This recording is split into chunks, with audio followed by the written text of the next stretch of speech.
É uma música maravilhosa. Eu cantei muito na minha adolescência, com as minhas irmãs, com as minhas amigas. Escuta essa canção.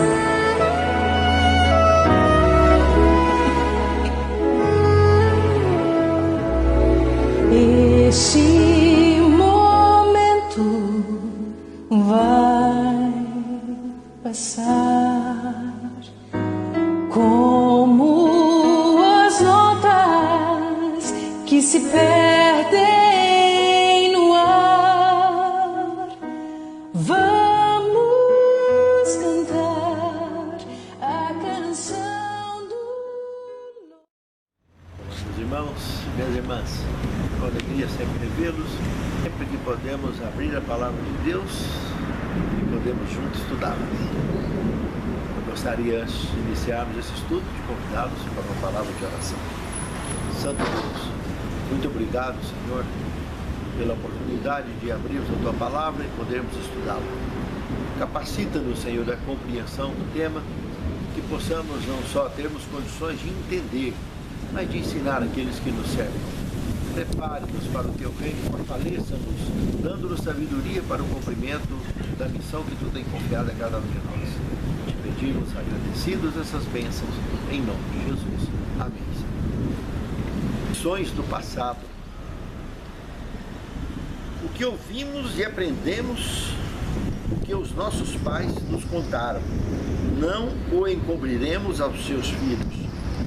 Contaremos às gerações vindouras os louvores do Senhor, o seu poder e as maravilhas que fez.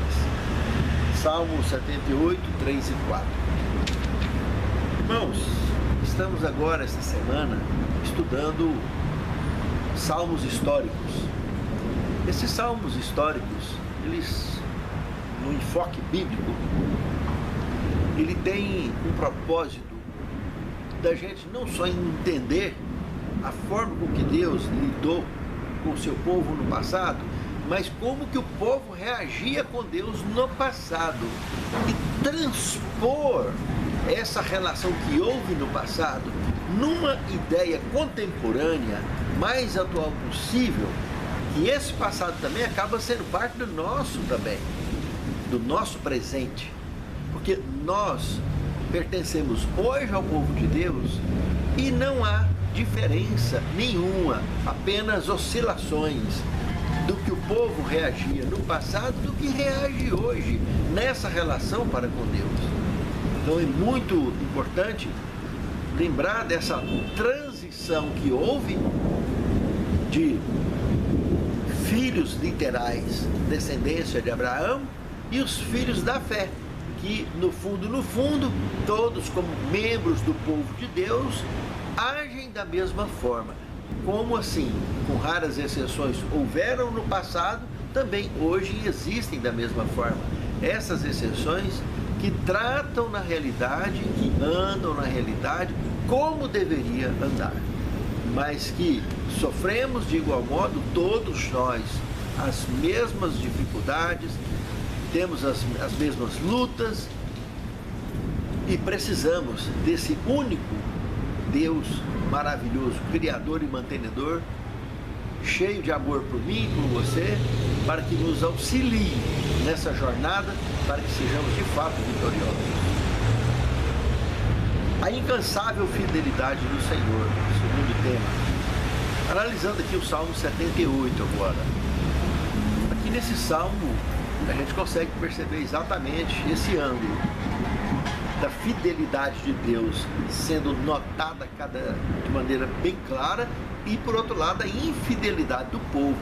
Tanto que nós temos a ideia citada como refletindo sobre o Êxodo, lá no Salmo 78, verso de 9 a 54. Nós temos o assentamento em Canaã, do verso 55 ao 64. Temos inclusive a época de Davi, Salmo 78 também, verso 65 ao 72, tanto mostrando atos gloriosos do Senhor, como mostrando as consequências da quebra da aliança. O verso 58 mostra que, inclusive, uma das características mais graves dessas quebras foi idolatria. O povo chegava a praticar idolatria. E isso sempre levava o povo, como nós vimos comentado aqui no verso 7, verso 8 do Salmo 78, a ficar absolutamente fracassado no foco de confiar no Senhor. Eles ficavam desalentados, jogados dos lados, porque se conduziram de forma tão estranha. E segundo a visão que a gente observa aqui nesse salmo, irmãos, como foi comentado anteriormente, a questão da idolatria. A idolatria não é só pegar ídolos ali de pau, de pedra, de ferro, seja do que for, mas pessoas também são idolatradas, coisas, hábitos e costumes. Nós não podemos idolatrar nada e ninguém. Isso tudo tira Deus do foco, tira o nosso Criador do foco, que é o nosso autor e consumador de nossa fé, é o autor de nossa vida, é o nosso Criador, é o nosso Pai de amor. É por isso que tanto é enfatizado isso na palavra de Deus, para que nós não desviemos o foco desse propósito, deste fato que somos filhos e criaturas desse Deus de amor. Milagres, inclusive, acontecem nas nossas vidas. E daqui ou dali, as pessoas que são dependentes da idolatria, elas tiram Deus do foco e interpretam como se fosse esse ídolo que o tivesse sarado, que o tivesse curado. Eles não conseguem atribuir o mérito a Deus, eles perdem Deus da direção. Então tudo para eles, essas pessoas idólatras, tudo para eles é o ídolo. Tudo que acontece. Certo homem, certa feita, foi hospitalizado, sofrendo de uma bronquite e uma pneumonia ao mesmo tempo. E ali, se ele não internasse naquele momento para tomar antibióticos específicos, por via intravenosa, por se tratar de ser uma pessoa idosa, poderia ter sérios problemas, porque se de uma hora para outra ele entrasse num quadro de febre e fraqueza tomado pela doença, poderia levá-lo facilmente ao óbito. E ele queria muito que um determinado profissional da saúde, que ele exalta de forma anormal isso. Por que eu digo isso? Durante o caminho da casa dele para a internação, alguém ligou para o doente dizendo que o referido profissional, o referido médico, teria ido então até o hospital e olhado o laudo, uma tomografia computadorizada que havia sido feita e mostrava o pulmão carregado de bronquite e de pneumonia, dentre outros detalhes que já vinha comprometendo do pulmão até a língua, segundo o laudo desse exame. E o profissional alegou, durante essa trajetória, que não viu diferença dessa tomografia para outra antiga de alguns anos atrás, de outra crise que houve com esse mesmo indivíduo. E ele não via necessidade de uma internação ali, que ele poderia tratar em casa mesmo, tomando remédios por via oral. Ora, veja que coisa mais curiosa. Passou a noite, foi tossindo para o hospital, internou, desde que tomou o primeiro antibiótico via intravenosa e um expectorante também de boa qualidade, não tossiu mais. Amanheceu com apetite e há cerca de mais de 30 dias que ele já vinha com esse problema, não tinha apetite.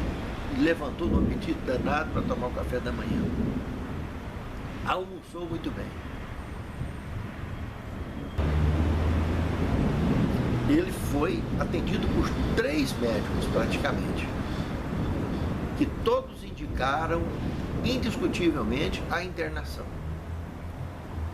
E quando ali ele estava já muito bom, seu quadro amanheceu maravilhosamente bem, o referido profissional, então, que ele focava, que teria dado aquela opinião, aparece ali, numa visita, e confirma exatamente que não via necessidade alguma de ter internado, etc, etc. Mas que, pelo menos, foi bom porque deu um resultado mais rápido. Quer dizer, de uma forma ou de outra, o profissional médico teve que render a ação dele ter ido ali mesmo, apesar dele não ter visto a necessidade. E pneumonia em idoso é uma coisa muito perigosa, principalmente quando nós falamos de uma coisa que se arrastava há tanto tempo. Bronquite crônica, tudo bem, é algo que muitas pessoas às vezes convivem com ela a vida toda. A pneumonia é uma coisa que tem que ser debelada, eliminada, extirpada. E quando aparece esse nome junto com outros que já compromete a condição pulmonar, é algo muito sério. Precisa de ser observado com mais cautela. Não é coisa de ser tratada à custa de opinião de alguém que só viu um laudo e não viu o paciente como que estava. A condição de tosse terrível que ele estava e de falta de apetite há mais de mês. Então, ao meu ver, isso foi um erro. Essa conclusão à distância que esse profissional deu, que influenciou, inclusive, muito na decisão de internar ou não desse paciente. E agora, o paciente, ao receber alta no dia seguinte, sentado na cama, exclamou-se: ainda bem que o doutor Fulano, tipo, né, meu salvador, né, veio cá e me livrou. Sabe, irmãos? Deus escreve certo por linhas tortas. Isso é um dito popular que sempre eu achei valioso. Ninguém quer internar, não quer ir para o hospital, mas uma coisa eu tenho absoluta convicção: erro é coisa de ser humano. E erro na área de saúde, especialmente, pode ser letal. Existem pessoas que às vezes são orgulhosas, não admitem errar. E aí, além de errar uma vez, quer errar duas depois, confirmando, como se justificasse o seu grande currículo, tentando justificar que a opinião anterior é igual à opinião de hoje. E isso, então, diante do paciente, é pesado. Mas, graças a Deus, o paciente estava ali bem e recebeu alta logo em seguida. Irmãos, inaugurou aqui perto da minha casa, semana passada, sexta-feira passada, um tipo verdurão, uma mercearia que tem verduras e frutas, sucos, etc, etc. E eu achei muito interessante isso. E aí, uma coisa que eu gosto muito de tomar é suco de laranja integral. Eu vi que tinha lá o suco de laranja integral. Fui lá e comprei um garrafão de 2 litros. E aí, na hora que eu provei o suco aqui em casa, nossa, mas o puro sumo. Mesma coisa de ter moído a casca da laranja só e feito um suco de sumo. Coisa intragável, difícil de tomar. Não, mas penei para dar conta de tomar. Como é saudável, né? Vamos tomar, né? Suco lá, mais vitamina C, vamos tomar. Mas não perdi a oportunidade de, quando voltar lá a segunda vez, de aconselhá-los de que aqui na rua mesmo, lá em cima do outro lado, tem um suco de laranja que não tem esse teor de ácido, esse sumo excessivo dentro do suco. Mas a mulher que me atendeu ficou brava de eu ter falado isso. E orientando que eles inauguraram aqui, e seria importante eles marcarem o ponto que está sendo iniciado com produtos de qualidade. O preço é importante, mas a qualidade tem que andar do lado, senão a coisa não promove. Pois ela contra-argumentou que já tem 11 anos, que tem uma clientela no bairro aqui vizinho, e que como se que nunca reclamou, etc. E isso aí deve ter sido uma remessa que chegou e tal, e foi lá, pegou uma garrafinha pequenininha do mesmo suco, alegando que é uma remessa nova, e colocou no copo, provou e colocou no outro copo para me provar. Aí, isso aqui não tá, ela falou. Falei, deixa eu ver. Tomei, falei, é o mesmo suco, muito ácido. Aí que a mulher ficou brava mesmo. E aí, meu reclamar, ela falou, olha, sabe uma coisa? Você já ouviu falar que time que está ganhando não se mexe? Falei, pois é, mas você não está ganhando não, você está acabando de perder um cliente que esse suco aí não compra mais nunca. Passei longe. Ah, não tem problema não. Fazer o quê? Falei, então tá bom. Aí, quando ela agiu dessa forma, ela não perdeu só o cliente do suco, perdeu o cliente da loja, está aqui na minha esquina.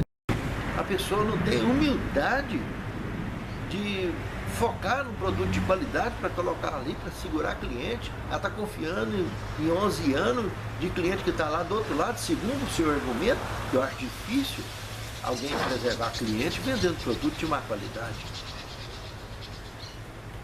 Então, irmãos, a falta de humildade, a pessoa idolatrar a si mesmo, achar que sabe tudo, achar que é o melhor, achar que não tem concorrência para si mesmo, achar que não tem nada igual a si mesmo, que não tem ninguém igual a si mesmo, que não tem nada para concorrer com o seu tipo de produto.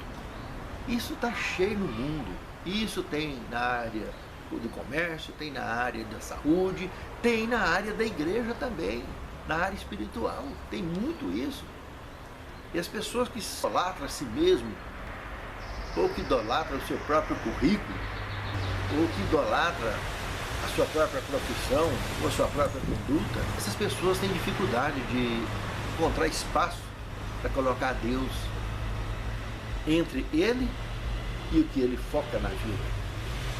E Deus, na realidade, quando a gente olha para Deus, quando a gente foca em Deus, inspira nele, ele nos dá em primeiro lugar a humildade e em seguida ele dá a sabedoria e dá o discernimento para que a gente saiba avaliar, analisar e escolher. Isso é algo extraordinário no comportamento da vida para que a gente possa um dia alcançar a vitória. Pense nisso, amado. Pense nisso, amado. A incansável fidelidade do Senhor é permanente conosco, é eterna, é absoluta na relação dele para conosco. Enquanto existir os mortais, enquanto existir o pecado, ele está aqui sempre conosco. A relação dele conosco foi sempre fiel e sempre será. Mas a nossa precisa mudar. Nós precisamos de parar com essa ideia de estar idolatrando algo, alguém ou coisas, ou seja o que for. E não abrir mão dessa decisão absoluta de servir ao Senhor e andar nos seus caminhos. E buscar dele sabedoria e discernimento para a nossa vida. Justamente isso que mostra as lições desse salmo, que todas as investidas mal sucedidas do povo de Deus no passado também justifica as nossas investidas mal sucedidas no presente. Porque muitas vezes o que nos leva a isso é exatamente deixar de olhar para o Senhor como nosso absoluto Criador e mantenedor e guia na nossa vida. E quando isso é desviado, esse propósito é desviado, principalmente quando é no caso da idolatria, que muito aconteceu no passado, no povo de Deus, continua a mesma coisa hoje. É Deus, irmãos, que conduz e prepara todos nós para uma jornada segura. Pense nisso, meu irmão. Pense nisso, meu irmão. Terceiro tema, lembrando a história e o louvor a Deus. Aqui nós temos o Salmo 105. Muito interessante isso aqui, meus irmãos. Semelhantemente ao Salmo 78, a fidelidade de Deus é o foco aqui nesse salmo. A diferença desse salmo aqui com o Salmo 78, que nós estudamos agora há pouco, é que aqui não levanta, não apresenta a debilidade do povo, a infidelidade do povo, mas destaca alguns personagens, principalmente patriarcas do passado, que atuaram de forma paciente e sábia durante o exercício da relação com Deus, durante a vida deles para com Deus e a relação para com o povo de Deus. E mostrando que a fidelidade desses patriarcas foi justamente o que ajudou esses patriarcas a serem bem-sucedidos nas suas investidas, nas suas decisões, nas suas escolhas e principalmente na administração do povo de Deus. E a coisa conseguia andar de maneira fluir, porque esses patriarcas tinham essa paciência, essa tolerância de, não importa o teor da tensão que eles enfrentavam, a tensão que eles enfrentavam, eles sempre olhavam para o Senhor, não desviavam os olhos do Senhor. E seja durante as vitórias ou durante as derrotas, eles estavam sempre olhando para o Senhor. Porque lembra que em algumas investidas, lá quando foi para derrubar Jericó, derrubaram, entraram, uma cidade impenetrável, muros gigantescos caíram, desmoronaram, tudo pela fé do povo de Deus que seguiu as orientações no cerco, e Jericó caiu. Depois, uma cidadezinha pequitita de nada, não servia nem para comparar uma gota d'água com o oceano, em comparação com a estrutura e o tamanho de Jericó que eles acabavam de derrubar. E eles perderam ao invadir Ai, a cidade pequenininha. Perdeu muitos homens, muitas pessoas morreram. Mas nessa jornada estavam líderes fiéis que ficaram chocados de ver uma situação dessa que não teria lógica nem sentido nenhum. Principalmente que a temperatura da vitória de Jericó ainda estava fresquinha no corpo, na pele, na mente de todos. Como que agora estavam correndo, sendo feridos na espada, ao atacar uma cidadezinha pequenininha que não é de nada. Por que que estava acontecendo? Foram procurar saber do Senhor. Aqueles que mesmo na hora da derrota do povo de Deus, eles não fizeram nada para estar passando por aquilo, mas Deus falou, olha, vocês não estão fazendo isso, mas lançai sorte, vocês vão ver que tem gente aí dentro do arraial que está acariciando ídolos. Vocês vão descobrir isso aí. Lançaram sorte e descobriram quem? Acã e seus filhos, que na invasão de Jericó, que era para queimar tudo, liquidar com tudo, pegaram uma capa babilônica, uma cunha babilônica. Irmãos, que coisa horrível. Apedrejaram Acã, acabaram com tudo que era dele, e só depois de ter exercido juízo em cima de Acã é que eles puderam ir lá e vencer aquela cidadezinha que tinha humilhado eles. Sabe, irmãos, coisas dessa natureza é que vai sempre acontecer com todos que continuam fazendo a mesma coisa. A fidelidade nossa não importa se nós estamos sendo derrotados porque o nosso lar ou a nossa igreja está fazendo coisa errada. Nós não podemos perder o foco. Isso acontece, a história da cunha de Acã, da capa babilônica, isso acontece por todo lado. Então, às vezes, a nossa vitória pode ser amarrada por causa da conduta de outros que vivem ao nosso lado. De pessoas que, às vezes, nem estão diretamente debaixo do nosso teto, mas são irmãos de fé que estão lá do outro lado, etc. E nós estamos falando de povo de Deus. Por causa do povo de Deus, do lado que está cometendo infidelidade, Deus, às vezes, para dar uma lição, é preciso agir dessa forma. Não cabe a nós decifrar, entender ou dissecar para tentar entender as formas com que Deus age. Nós mal damos conta de entender tudo que acontece conosco, tudo que nós fazemos, as decisões que tomamos e tudo que enfrentamos. Imagine agora eu tentar entender as coisas, o pensamento de Deus, a forma de Deus ver e de Deus agir. Eu sei que Deus é santo, é maravilhoso, é extraordinário, é o nosso Criador, é o nosso mantenedor. Eu só tenho que aceitar o que Ele tem para mim, o que Ele tem para o povo de Deus, e que somos criaturas e somos filhos e filhas do Senhor. E precisamos dele, e Ele é que sabe o que de fato é melhor para mim e para cada um de nós. Porque aqui dentro desse contexto, a gente consegue perceber claramente a mensagem que Paulo escreveu em Gálatas, no capítulo 3, versos de 7 a 9, que diz que eu e você, hoje, e já nos dias de Paulo para cá, ele falando dos gentios, como apresenta também no contexto desses salmos, que eles se tornariam filhos de Abraão pela fé, que é onde eu e você entramos nessa participação de povo de Deus hoje. Independente da religião que nós possuímos, nós, se acreditamos em Cristo, na sua graça poderosa, obedecemos a sua palavra, não duvidamos da sua palavra, aceitamos as suas orientações, se procuramos andar conforme a orientação da sua palavra, somos povo de Deus. E é o aprisco de seres que Deus está juntando, de pessoas que é o seu povo atual hoje, e que Ele está em muito breve voltando para buscar essas pessoas, membros do seu povo hoje, que são filhos de Abraão pela fé. Porque os filhos de Abraão pela descendência sanguínea, eles rejeitaram a Cristo ao atacar o cristianismo, ao perseguir os cristãos, desde os dias então de Estevão, de forma oficial para cá.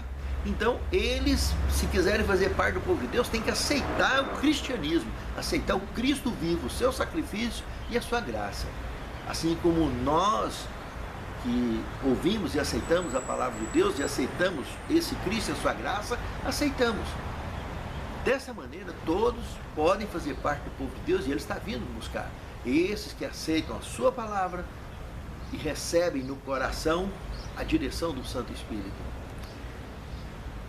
Ser filhos de Abraão pela fé é algo extraordinário, irmãos. É algo que nos faz lembrar a história do povo de Deus como se aquela história fosse nossa mesmo. E tomar decisões baseado nas lições do passado, não só da história do povo de Deus, como da nossa história. Tudo está ligado. É por isso que nós entramos no quarto tema, lembrando a história e o arrependimento, irmãos. Aqui olhando o Salmo 106, se nós destacarmos o verso 46, é muito interessante, mostrando que Deus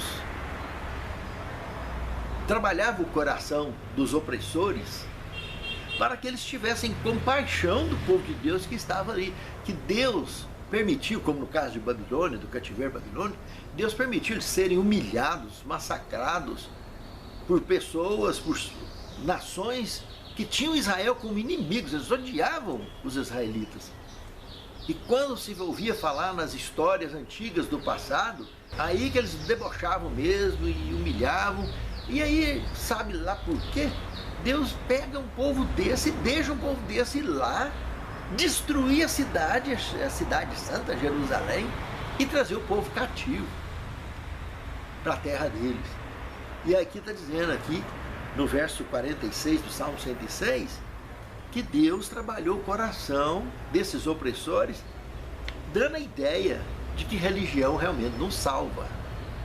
Que Deus tem o propósito, e sempre teve, apesar de ter escolhido pessoas especiais, para momentos especiais da história, tanto do passado quanto do presente, para guiar esses escolhidos, apesar de tudo isso, mas Deus chama a pessoa de todo o povo, tribo e língua, sempre chamou, e buscou, e atraía pessoas, mas Ele tem que ter alguém aqui na terra que levante o estandarte da verdade, para que seja mostrado e atraia todos aos pés de Cristo de maneira mais objetiva. Mas muitos vêm de várias formas. Olha, eu mesmo, a pessoa que Deus me conduziu para que eu viesse para a igreja, e estivesse hoje na igreja, eu já estava guardando o sábado há algum tempo, de meia-noite a meia-noite, Porque eu decidi guardar o sábado quando eu ganhei um livro de origem de filosofia oriental que eu tinha ganhado. E nesse livro seria o quinto evangelho segundo Tomé. Há muitos e muitos anos atrás, há mais de 40 anos atrás, eu ganhei esse livro. E nele dizia assim, segundo o tradutor e intérprete dessa mensagem, seria Tomé que teria escrito ele. Foi encontrado junto nos manuscritos do Mar Morto, e os seus papiros estavam ali na França. Ele teria pego os papiros e traduzido para o francês, para o português, e lá está dizendo o seguinte, segundo escritos de Tomé, abre aspas, aquele que não jejuar em face do mundo, não acharás o reino, e quem não guardar o sábado como sábado, não entrará no reino de Deus. Então aquilo me marcou, irmãos. Tentei, na época, como alguém que já sempre temia a palavra de Deus e sempre respeitei a palavra de Deus e gostei de estudar a palavra de Deus sempre, desde menino, eu chamei o líder religioso. Eu era católico na época e fui conversar sobre isso e ele debochou de mim, levantou e me deixou falando sozinho. E eu não sabia nem que existia a igreja adventista na época e comecei a procurar igrejas para guardar o sábado. E aconteceu algo curioso. Eu dava aula de violão na época. Alguém que nem era da igreja, mas é filho de pessoas da igreja, frequentou a igreja o tempo todo, mas ele mesmo nunca tinha aceitado se batizar. Nasceu praticamente num lar adventista, mas nunca quis se envolver com o batismo. Essa pessoa, que na época estava até simpatizado com Rosa Cruz, veio juntamente com outro indivíduo para pegar aula comigo. E os horários que eu tinha ainda disponível durante a semana seria justamente sexta-feira, das 8 às 10.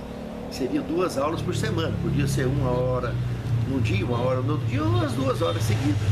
Me lembro bem que esse indivíduo disse, não, sexta-feira nesse horário eu não trabalho, porque eu sou adventista do 7º dia. E na realidade ele estava se dizendo adventista justamente porque ele era da família, de uma família adventista, vivia na igreja, deveria ter seus 35, 37 anos de idade aproximadamente.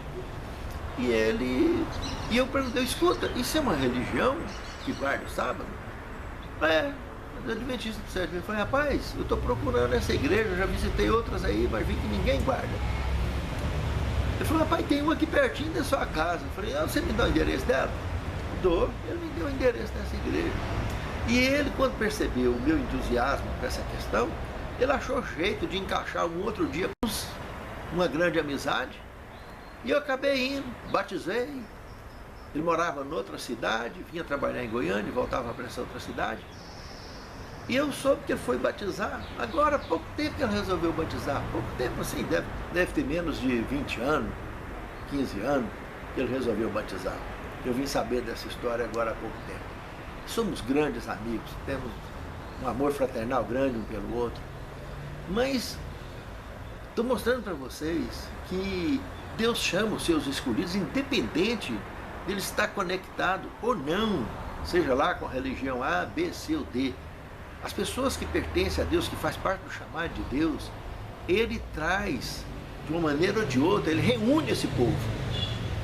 E aí as coisas passam a fluir melhor e de forma mais clara quando existe essa conexão. Deus, se tratando aqui desse texto, verso 46, do Salmo 106, nós vimos Nabucodonosor, que tanto resistiu e odiava o povo de Deus, resistia à verdade, e Deus teve que fazer com que ele comesse capim em 7 anos, pastou 7 anos igual bicho, para aprender, entender quem é que é o dono e criador e mantenedor do universo. E humildemente aceitou, depois de ter sido humilhado dessa forma. Mas ele, durante o momento de opressor que ele viveu contra o povo de Deus, permitido por Deus, Deus teve que trabalhar o coração dele, porque ele seria um futuro filho de Deus também, servo de Deus, mas para que ele amenizasse, não judiasse tanto do povo que estava ali cativo com ele. Deus trabalhou o coração dele. Então Deus, irmãos, Deus, a história de um arrependimento, todos que arrependem daquilo que fez de errado, que nós sempre temos vergonha daquilo que nós fizemos de errado um dia. Isso sempre queima no nosso rosto. Não esquecemos facilmente do que causou cada cicatriz no nosso corpo, irmãos. Não significa que Deus está lembrando dos nossos pecados e vai estar nos cobrando ele a vida toda, como tem pessoas que pedem perdão pelo mesmo pecado a vida inteira, e não há necessidade disso. Porque Deus perdoa e esquece. Nós é que não esquecemos, porque somos mortais. Mas Deus, irmãos, Ele é Pai de todos aqueles que querem ser filho dEle. E que aceita a tua palavra, aceita a graça de Cristo e anda nos teus caminhos.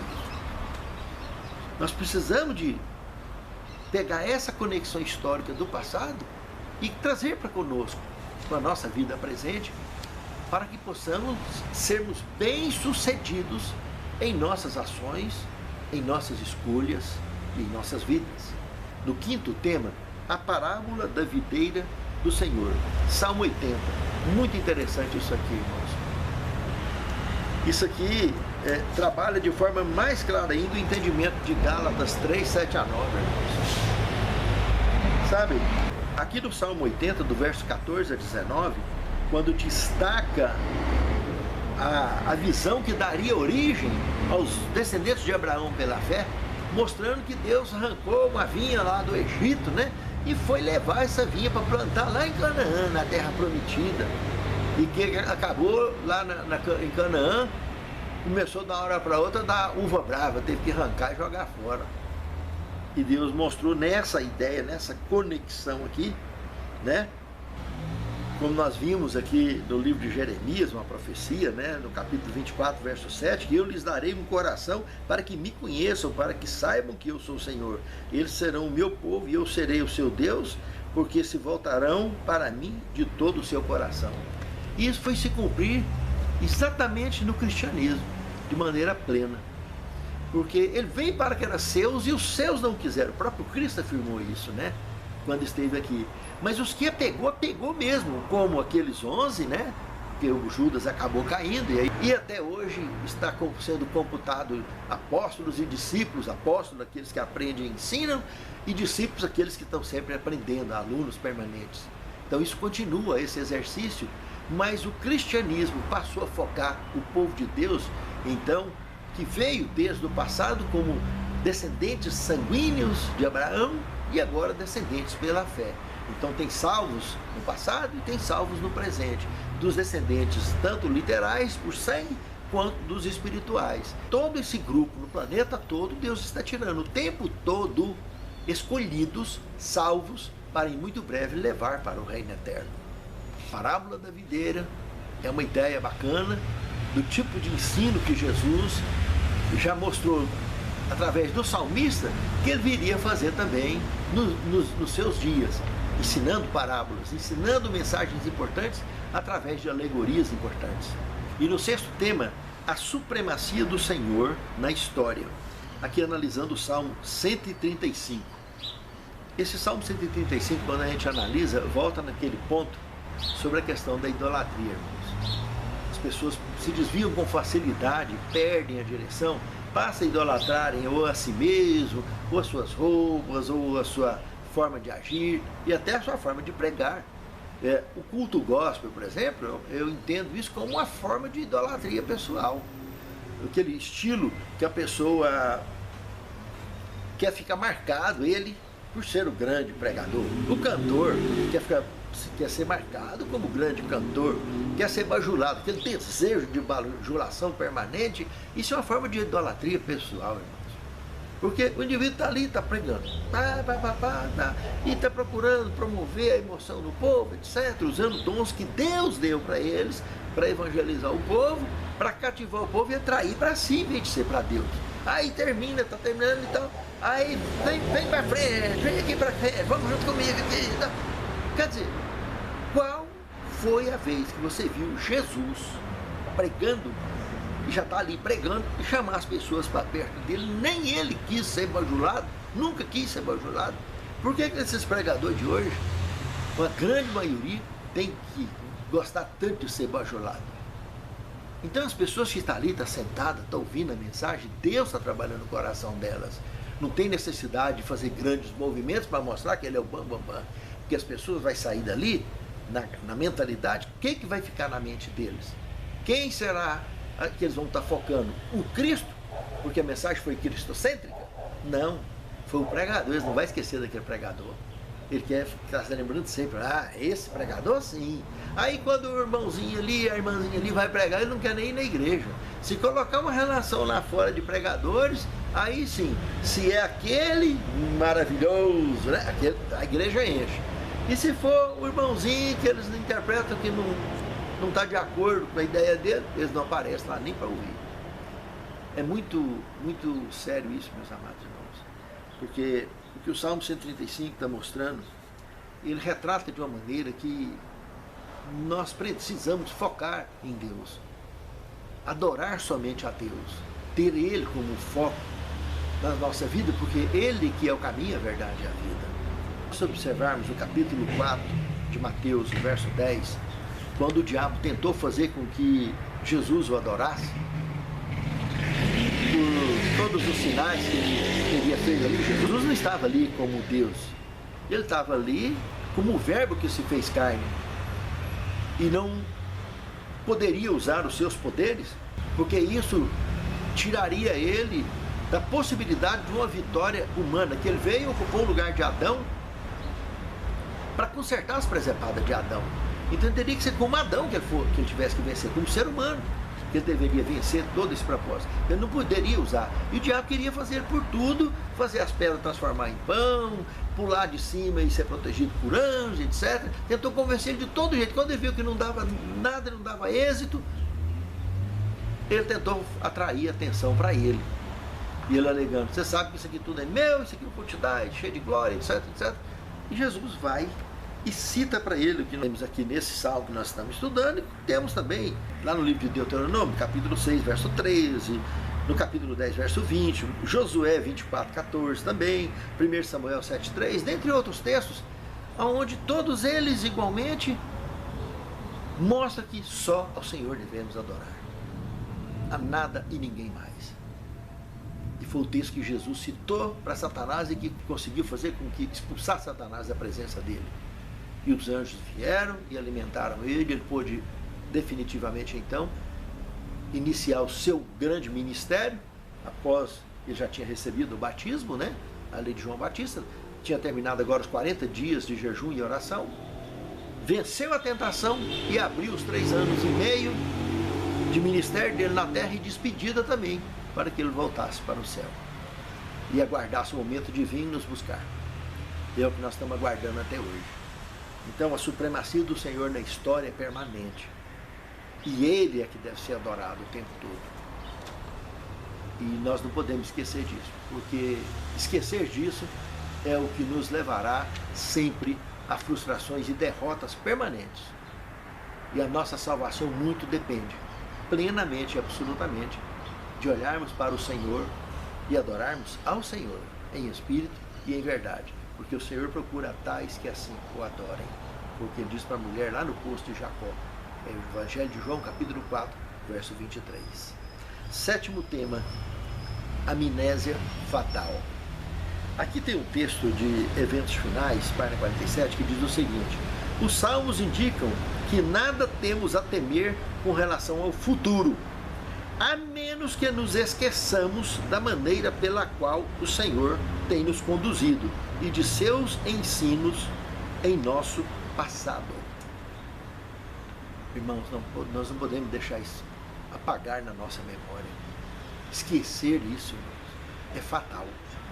Ó Senhor, nos mantém em lembrança viva e permanente dos feitos, não só daqueles que Tu fizestes na história do Teu povo no passado, como no nosso passado e no nosso presente, e na história que ainda acontece à nossa volta. Nos capacita, Senhor, e nos faça realmente sermos sensíveis à Tua palavra, ao Teu chamado, e entender que só Tu é imortal, que nós somos mortais e dependemos de Ti, pura e exclusivamente, para continuarmos cumprindo com a missão que Tu tem confiado e em muito breve abraçarmos contigo nas mansões eternas recebendo de ti a herança da vida eterna, para a honra e glória eterna do teu santo nome. Te suplicamos agradecidos essas bênçãos, em nome de Jesus. Amém. Antes que o tempo se vá